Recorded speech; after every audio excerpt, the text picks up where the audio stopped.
आप सभी देख रहे हो अनुराग की वाणी यूट्यूब चैनल। मेरा नाम है अनुराग। आज मैं आप सभी के लिए लेकर आ गया हूँ एक और सच्ची और डरावनी कहानी।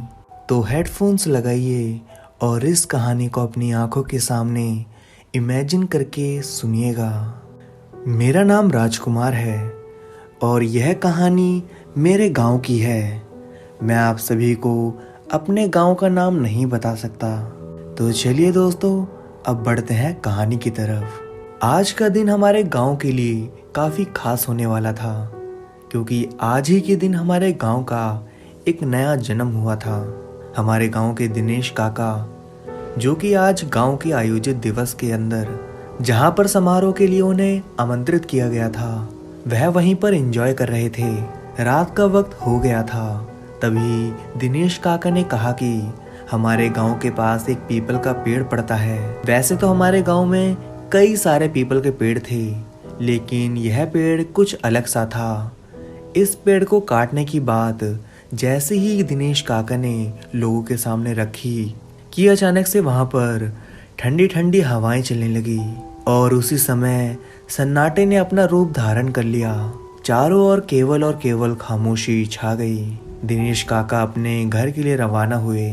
उस समय दिनेश काका का घर वहां से लगभग 800 मीटर की दूरी पर स्थित था। वह अपनी धुन में गाना गाते हुए रास्ते को पार कर रहे थे। उनके साथ में जो लोग बचे थे, सभी अपने अपने घर में प्रवेश कर चुके थे।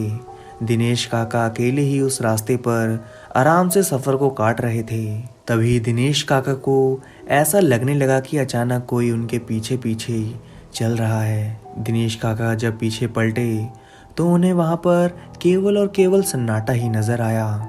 लेकिन ऐसा कैसे हो सकता था? दिनेश काका ने अभी अभी किसी के चलने की आवाज सुनी थी। फिर उन्होंने उस चीज पर ज्यादा ध्यान नहीं दिया, लेकिन तभी पीछे से फिर से एक आवाज आई, दिनेश, दिनेश। 2 बार आवाज आने के बाद वह आवाज एकदम से बंद हो गई। लेकिन दिनेश काका ने एक बार फिर पीछे पलट कर देखा तो उन्हें कोई भी नजर नहीं आया। और अब उन्हें भी धीरे धीरे समझ में आने लगा कि जरूर यहाँ पर कुछ तो बहुत ही बड़ी गड़बड़ है। शायद यहाँ किसी ऊपरी शक्ति का साया है, लेकिन उन्हें कोई नजर नहीं आ रहा था। फिर से उन्हें एक आवाज सुनाई देने लगी, अगर तुम्हें अपनी जान बचानी है तो आज के बाद उस पेड़ को काटने की बात मत करना। उस समय दीनू काका को कुछ भी समझ में नहीं आया। वो तुरंत वहां से निकल पड़े, लेकिन अचानक से उनको ऐसा लगने लगा कि किसी ने उनका पैर पकड़ लिया है। और जब उन्होंने नीचे देखा तो मानो उनका शरीर पसीने से तरबतर होने लगा, जो कि उन्होंने देखा कि एक काला काला हाथ, जो कि बहुत भयानक लग रहा था। दिनेश काका बहुत जोर जोर से चिल्लाने लगे और फिर अचानक उनको ऐसा लगा कि वह तो बिल्कुल ठीक है। उन्होंने जब इस बार नीचे देखा तो पाया कि अब वहां पर कोई भी ऐसी चीज नहीं है। पहले तो उनको लगा कि शायद वह उनका वहम हो सकता है, और यही सोचकर वो अपने घर की तरफ निकल पड़े। खैर, उस दिन तो वह सही सलामत अपने घर पहुंच गए, लेकिन अभी भी उनके मन में कई सारे सवाल चल रहे थे कि आखिर उनके साथ ऐसा क्या हुआ, जिसे समझ पाने की ताकत अब शायद उनके अंदर नहीं बची थी। बाद में वो थोड़े दिन आराम करते ही नॉर्मल हुए, लेकिन एक दिन जब पूरे गांव वालों के द्वारा एक मीटिंग होने लगी और उसी मीटिंग में दिनेश काका ने अपनी समस्या को सबके सामने पेश किया। उन्होंने कहा कि मुझे मेरे खेत के पास खड़े उस पीपल के पेड़ को कटवाना है, जिसने मेरे खेत की कई जगह को ढक रखा है। ये बात सुनकर गांव के लोगों ने उस पीपल के वृक्ष को काटने से साफ मना कर दिया, लेकिन दिनेश काका की जिद्दी के सामने उन सभी को घुटने टेकने पड़े। दिनेश काका दूसरे ही दिन उस पेड़ को काटने के लिए औजार लेकर अपने खेत में पहुंच गए। वहां जाकर उन्होंने कुछ मजदूरों को बुलाया, लेकिन किसी ने भी उनकी बात नहीं मानी। फिर दिनेश काका अकेले ही उस पेड़ की शाखाओं को काटने में जुट गए। दिनेश काका ने देखा कि जब वो उस पेड़ की शाखाओं को काट रहे थे तो उनके अंदर से पतली पतली आवाज निकल रही थी, जिसे काका समझ पाने में सफल नहीं थे। लेकिन ये क्या? कटी हुई शाखाएं अपने आप हवा में उठने लगी। दिनेश काका अब समझ चुके थे कि यह काम किसी बुरी ताकतवर शक्ति का ही है, क्योंकि इस प्रकार पेड़ की शाखाओं को अपने आप हवा में उड़ना कोई सामान्य बात नहीं थी। और तभी अचानक से एक लकड़ी उनके सर में आकर लगी, जिस वजह से वह बेहोश हो गए और नीचे गिर पड़े। फिर जब उनकी आंख खुली तो उन्होंने देखा कि अभी भी वह उस पेड़ के नीचे लेटे हुए थे और उनके चारों ओर उनके घर वाले बैठे हुए थे। उन्होंने अपने साथ हुई पूरी घटना के बारे में घर वालों को बताया, लेकिन सभी लोगों को यही लगा कि शायद काका शराब के नशे में थे तो उन्होंने ऐसा बोल दिया होगा।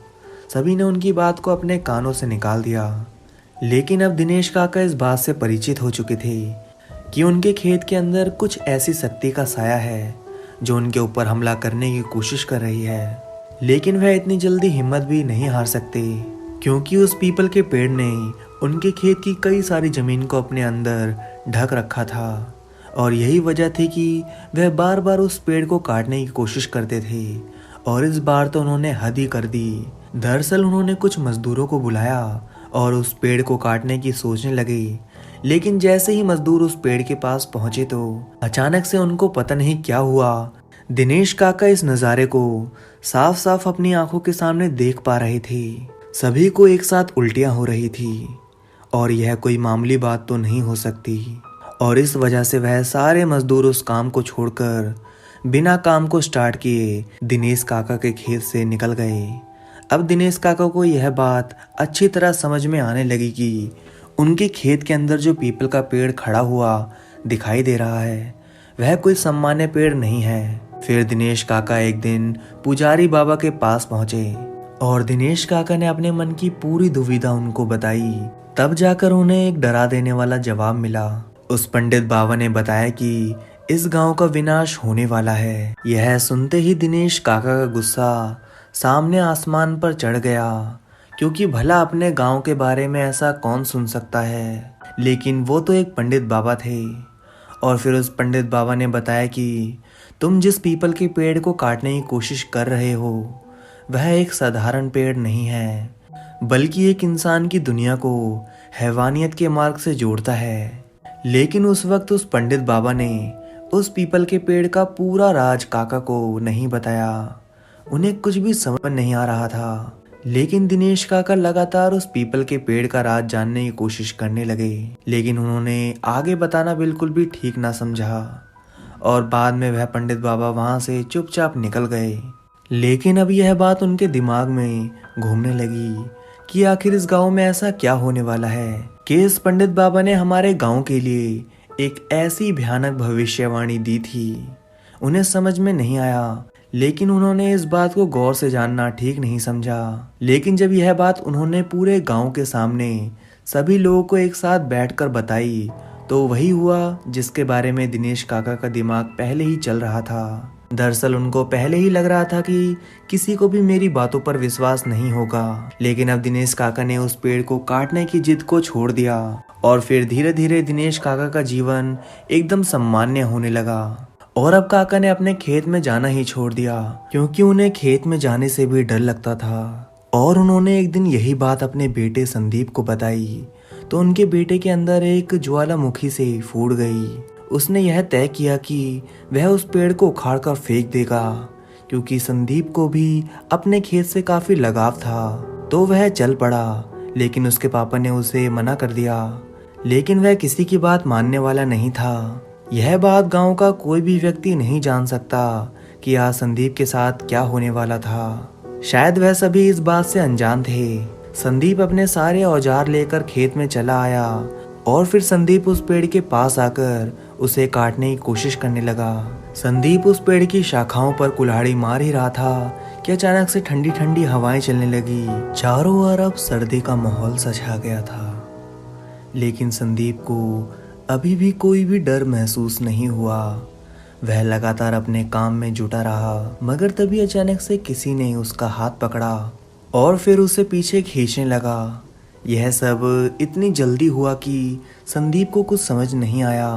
फिर जब संदीप पीछे पलटा तो उसने देखा कि अचानक से आसमान के अंदर काले बादलों ने डेरा जमा लिया है। चारों ओर बिजली कड़कड़ाने लगी। संदीप को अब डर तो लग रहा था, लेकिन उसे कुछ समझ में नहीं आया कि आखिर यह सब उसके साथ क्या हो रहा है। तभी अचानक संदीप ने पीछे से किसी की आवाज़ सुनी। जब वह पीछे पलटा तो उसने देखा कि उसके जस्ट पीछे एक सफ़ेद कपड़े में लिपटा हुआ आदमी दिखाई देने लगा। उस आदमी की हाइट सामान्य आदमी से ज़्यादा थी। दरअसल उसकी हाइट लगभग 8 फुट की थी। संदीप एक पल को घबरा सा गया। वह तुरंत पीछे मुड़ा और वहां से भागने लगा। संदीप मानो घबरा सा गया।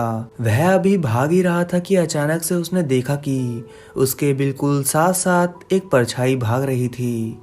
क्योंकि उस वक्त दिन का समय था तो ऐसे में वह साफ साफ देख पा रहा था। और वह परछाई एकदम से उसके सामने आकर खड़ी हो गई और अचानक संदीप किसी चीज से टकराया और फिर एकदम से नीचे गिर पड़ा। तभी संदीप ने देखा कि यह वही आदमी था जो कुछ देर पहले उसे वहीं पर खड़ा हुआ नजर आया था। और अचानक से उसके चेहरे से वह कपड़ा हटने लगा और फिर तभी वो नज़ारा संदीप ने देख लिया। और फिर जो नज़ारा संदीप ने देखा उसे देखकर तो मानो उसके रोंगटे खड़े हो गए। क्योंकि इस बार उसने जो देखा कि उस आदमी का चेहरा उबला हुआ था। ऐसा लग रहा था मानो किसी आदमी ने उसके चेहरे को आग से जलाकर ऐसा कर दिया हो। और फिर अचानक से उस आदमी के पीछे एक औरत भी प्रकट हुई और उस औरत के बाल एकदम सफ़ेद थे। उसका चेहरा भी उस आदमी की तरह भयानक लग रहा था, यानी कि बिल्कुल एक शैतान से मिलता जुलता चेहरा। संदीप की सांसें उखड़ने लगी। उसे समझ नहीं आ रहा था कि अब वह क्या करे। तभी उनमें से एक ने अचानक ही अपने पैर धरती पर पीटने शुरू कर दिए, जिस वजह से संदीप को जोर जोर से चक्कर आने लगे। ऐसा लग रहा था मानो संदीप का सर ही फट जाएगा, मानो संदीप पर मुसीबतों का पहाड़ सा टूट गया हो। संदीप अपनी पूरी ताकत लगाकर भी वहां से निकल पाने में सक्षम नहीं था। संदीप ने देखा कि उस आदमी के सर के ऊपर 2 बड़े बड़े सींग नजर आ रहे थे और उसके दांत उसके मुंह से बाहर निकले हुए थे, जो और भी ज्यादा डराने का काम कर रहे थे। और फिर अचानक से उन दोनों ने दहाड़ना शुरू कर दिया। उनके मुंह से दहाड़ने की आवाज बहुत ही भयानक लग रही थी। लेकिन संदीप का बदन अब पसीने से तरबतर हो चुका था और तभी संदीप को अपनी जिंदगी बचाने की एक उम्मीद अपनी आंखों के सामने नजर आने लगी। दरअसल उसने देखा कि उसके बिल्कुल सामने की तरफ उसके पापा के साथ साथ कुछ और काम करने वाले आदमी भागते हुए आ रहे थे। संदीप ने जैसे ही उन्हें अपनी तरफ आता हुआ देखा तो वह भी चिल्लाते हुए उनकी तरफ भागने लगा और फिर वह जाकर उनसे मिल गया। लेकिन तब तक उसकी हालत बहुत ही ज्यादा खराब हो चुकी थी। संदीप इतना बुरी तरीके से घबरा चुका था कि उसे शब्दों में बयान नहीं किया जा सकता। उसके घर वाले संदीप को जल्द से जल्द एक मंदिर में लेकर गए। दरअसल मैं आपको बता दूं कि मैं भी उसी गांव का रहने वाला था, लेकिन फिर मैंने भी उस गांव को छोड़ दिया।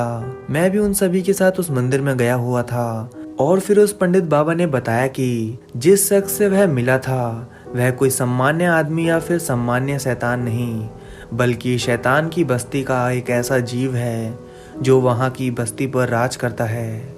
यह सुनकर तो हम गांव वालों के पसीने छूटने लगे, क्योंकि हमने पहले कभी भी शैतान के बारे में नहीं सुना था। और फिर उस पंडित बाबा ने चेतावनी देते हुए कहा, अगर तुम गांव वालों को अपनी जान बचानी है तो तुम्हारे पास एक ही रास्ता है, जल्द से जल्द इस गांव को खाली कर दो। और फिर क्या था, कुछ लोगों ने तो उस गांव को खाली कर दिया, लेकिन कुछ लोगों ने अभी भी इस गांव को नहीं छोड़ा था। वह इस गांव के अंदर लोगों का एक अंधविश्वास ही मान रहे थे। और जो लोग उस गांव के अंदर बचे हुए थे उनमें से आधे से ज्यादा लोगों की लाश ही नहीं मिली।